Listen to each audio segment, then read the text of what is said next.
আপনি বললেন কৃষ্ণের 16,000 স্ত্রী ছিল, আমরা মুসলমানরাও 4টা বিয়ে করতে পারি। এতে একথাই বলা যায় যে এই দুইটা ধর্মই একসাথে মহিলাদের অধিকার থেকে বঞ্চিত করছেন।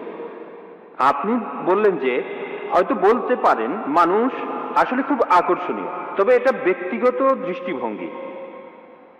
আর যদি এভাবে ব্যাপারটা দেখেন, আপনাদের দেখার ভুল আছে, আপনাদের চিন্তায় ভুল আছে।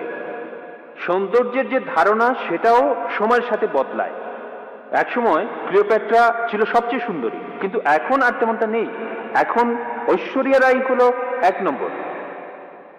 আর আপনি বললেন যে মূল ধর্মগ্রন্থ পড়তে, কিন্তু এতে করে কিছু উগ্রবাদী আর মৌলবাদী তৈরি হয়।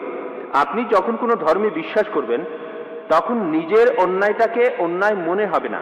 আর সেটাই ঠিক সেরকমই ঘটনাই ঘটেছিল গুজরাটে। 2000 মুসলিমকে সেখানে খুন করা হয়েছে, কেউ তাদের বাঁচাতে আসেনি। কিছু কমিউনিস্ট আর ডেমোক্রেট দল এগিয়ে এসেছিল।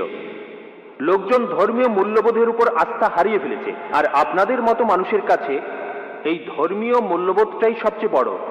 এসব ধর্ম উগ্রবাদী মানুষ তৈরি করে। তাই মানুষজনকে তাদের প্রাপ্য স্বাধীনতাটা দেন, যাতে করে তারা সমাজতান্ত্রিক আন্দোলনে যোগ দিতে পারে, যেমন কমিউনিস্ট আন্দোলন। ধন্যবাদ। ভাই মনে করেন তিনি একজন কমিউনিস্ট। আপনি খুব সুন্দর প্রশ্ন করেছেন। তিনি বললেন যে যখন হিন্দুইজম অনুমতি দিচ্ছে কৃষ্ণের 16,108 জন স্ত্রী, ইসলামে বহু বিবাহ অনুমতি আছে, তাহলে হিন্দুইজম আর ইসলাম একসাথে মহিলাদের অত্যাচার করছে কেন? আপনার মত অনুযায়ী, আপনার কথা অনুযায়ী ক্লিওপেট্রা একসময় সবচেয়ে সুন্দরী ছিল, এখন আর নেই। ঐশ্বরিয়া এখন 1 নম্বর। আমার জন্য না, আপনার জন্য। আপনার কাছে যা সুন্দর আমার কাছে নাও হতে পারে, আপনার সঙ্গে একমত। এটা দৃষ্টিভঙ্গির ব্যাপার। আমি একমত, ঐশ্বরিয়া রায় আপনার জন্য 1 নম্বর হতে পারে, আমার জন্য না।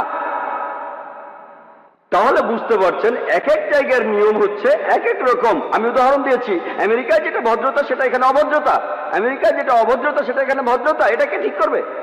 আপনার কথা মানলাম। আপনি যদি ভাবেন একাধিক স্ত্রীর অর্থ মহিলাদের অত্যাচার করা, তাহলে লক্ষ লক্ষ মহিলাদের দায়িত্ব কে নেবে? আপনি। তাদের কে দেখবে? আপনার কমিউনিস্ট আন্দোলন দেখবে?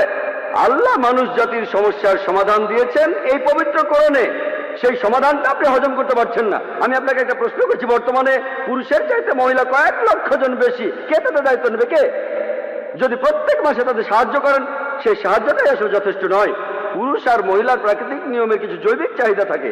আল্লাহ কোরআনে বলছেন, সূরা রুমের 21 নম্বর আয়াতে উল্লেখ আছে, আল্লাহ তোমাদের হৃদয়ে ভালোবাসা আর দয়া সৃষ্টি করেছেন। আমি একজন ডাক্তার হিসেবে বলছি, একজন মহিলা সারা জীবন কুমারী থাকতে পারে না।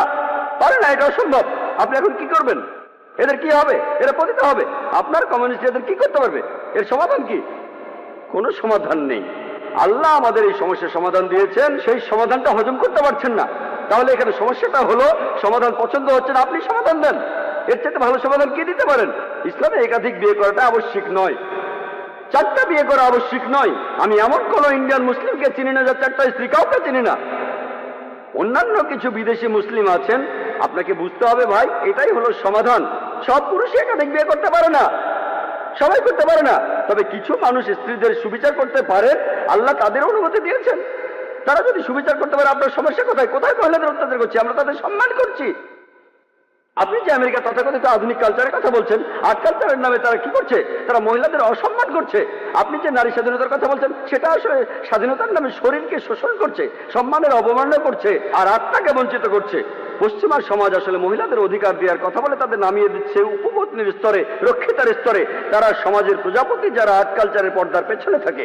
আর্ট আর কালচারের নামে ঐশ্বরিয়া রায়, সে আবার কে? মডেলিং, তাই তো? ঠিক না? এখানে আপনাকে সঠিকভাবে চিন্তা করতে হবে। আমরা মাকে বিক্রি করতে চাই না, আমরা বোনকে বিক্রি করতে চাই না। আপনি চাইলে তা করেন। একটা অ্যাডের কথা শুনেছিলাম, আগের লেকচারে আমি বলেছিলাম, BMW। এক লোক বলছিল, খুব বিখ্যাত অ্যাড, BMW নাম শুনেছেন? খুব দামি গাড়ি, মার্সিডিজ বেঞ্চের সঙ্গে কম্পিটিশন করে। সেই অ্যাডে বিকিনি পরা একটা মেয়ে গাড়ির সামনে দাঁড়িয়ে আছে, এখনই চালানো শুরু করুন। মেয়েটাকে না গাড়িটাকে? আপনারা কি করছেন? কমিউনিজমের কথা বলে, মহিলাদের অধিকারের কথা বলে আপনাদের মা বোনকে বিক্রি করছেন, আপনাদের মা বোনকে বিক্রি করছেন। আমরা মুসলিমরা এটা করতে চাই না, আমরা এটা করতে চাই না।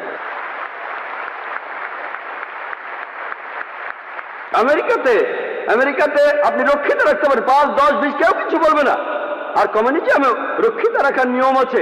একাধিক স্ত্রী থাকলে সমান অধিকার দিতে হবে, অবিচার করতে পারবেন না, সম্মান করতে হবে, সম্পদের ভাগ দিতে হবে। এটা আপনারা হজম করতে পারছেন না। কে মহিলাদের ছোট করছে, আমি না আপনি? আর আমেরিকাতে, পৃথিবীর সবচেয়ে উন্নত দেশে, আমেরিকানরাই বলে যে ইসলাম মহিলাদের ছোট করে দেখে। আপনি কি জানেন পৃথিবীতে যতগুলো প্রধান ধর্ম আছে ইসলামের অনুসারী বাড়ছে সবচেয়ে বেশি হারে। যে লোকগুলো ইসলাম গ্রহণ করছে তাদের 3 ভাগে 2 ভাগই মহিলা। ইসলাম যদি মহিলাদের ছোট করে তাহলে আমেরিকান মহিলারা ইসলাম গ্রহণ করছে কেন? আমেরিকান পুরুষরা কেন ইসলাম গ্রহণ করছে? কে ডক্টর আবু আমিনা বিলাল ফিলিপকে ইসলাম গ্রহণে বাধ্য করেছিল? ভাই আব্দুর রহিম গ্রিনকে কে জোর করেছিল? কে? যারা ইসলাম গ্রহণ করছে তাদের 3 ভাগে 2 ভাগই মহিলা, তারাও ইসলাম গ্রহণ করছে। কেন? ইসলাম যদি মহিলাদের ছোট করে তাহলে কেন তারা মুসলমান হচ্ছে? কারণ তারা জানে ইসলাম মহিলাদের নিরাপত্তা দেয়, মহিলাদের সম্মান দেয়। এই নিরাপত্তাটা থাকলে আপনাদের উদ্দেশ্য সফল হবে না, এদের দিয়ে আপনারা টাকা কামাতে পারবেন না। পলিটিশিয়ানরা যেমন ডিভাইড অ্যান্ড রুলের নীতি মেনে চলে, আর্ট আর কালচারের লোকেরা তেমনি মহিলাদের অধিকারের কথা বলে। বিউটি কন্টেস্ট, কসমেটিক্স বিক্রি করা হচ্ছে, তারা এভাবে কোটি কোটি ডলার কামাচ্ছে। আপনি জানেন বিউটি কন্টেস্ট কি জন্য? এই বিউটি কন্টেস্টের নামে তারা কোটি কোটি ডলার কামাচ্ছে। আর এরা যেহেতু কোটি কোটি ডলার কামাচ্ছে, অন্যান্য সব লোকজনও সেটা দেখছে। তাহলে বুঝলেন ভাই, আমরা আমাদের মা বোনদের লোকজনের সামনে সাজিয়ে দেখাতে চাই না। তাদের সম্মান করি, তাদের ভালোবাসি, তাদের শ্রদ্ধা করি। আমরা মহিলাদের ছোট করি না।